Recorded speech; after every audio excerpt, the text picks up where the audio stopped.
Sadar nggak sih, akhir-akhir ini TikTok banyak banget konten yang nggak pantas, tapi malah dianggap biasa.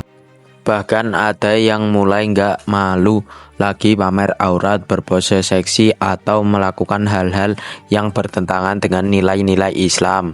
Yang lebih parah lagi, fenomena ini mulai dinormalisasi. Jadi, kenapa kita perlu peduli? Apa sih yang Islam ajarkan tentang semua ini? Nah, di video kali ini kita bakal bahas kenapa konten seperti itu berbahaya dan bagaimana kita sebagai umat Islam seharusnya bersikap. Yang pertama, konten seksual di TikTok.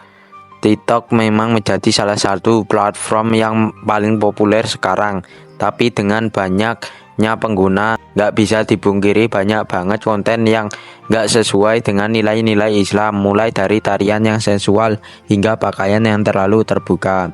Kita sering banget lihat orang memakai hijab tapi lehernya terbuka, atau pakaian ketat yang terlalu memperlihatkan lekuk tubuh. Padahal Islam dengan jelas melarang kita untuk membuka aurat, bukan hanya di dunia nyata tetapi juga di dunia maya.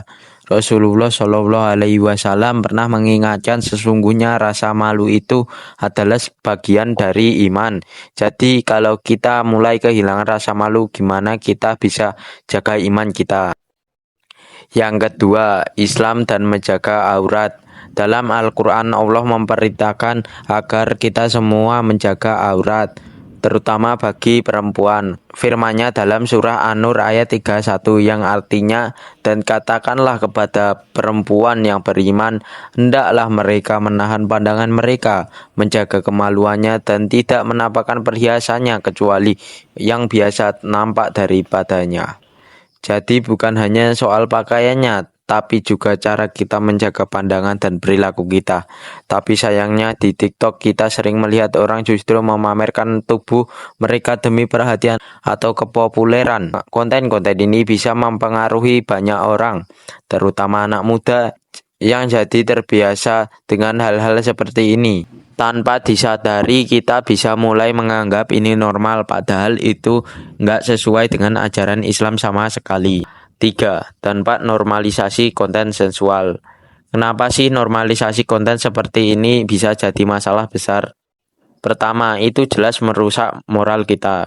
Kalau sering terpapar konten yang tidak pantas, kita jadi kehilangan rasa malu dan akhirnya nggak peduli dengan batasan aurat atau perbuatan yang tidak sesuai.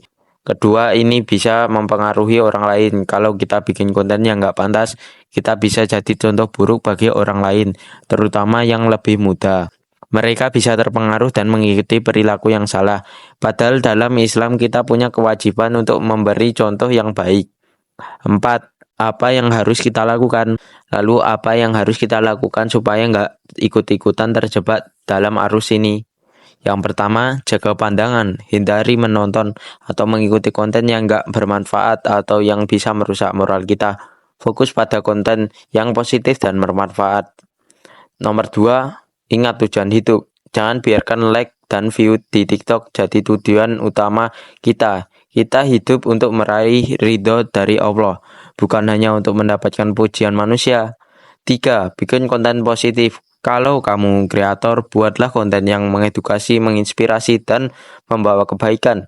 Islam mengajarkan kita untuk menjadi bermanfaat bagi orang lain. Nah, jadi teman-teman, mari kita lebih bijak dalam menggunakan media sosial. Jangan sampai kita ikut-ikutan normalisasi hal-hal yang gak sesuai dengan ajaran Islam. Islam itu mengajarkan kita untuk menjaga kehormatan diri, baik di dunia nyata maupun dunia maya. Semoga video ini bisa membuka mata kita dan bikin kita lebih hati-hati dalam berbagai konten.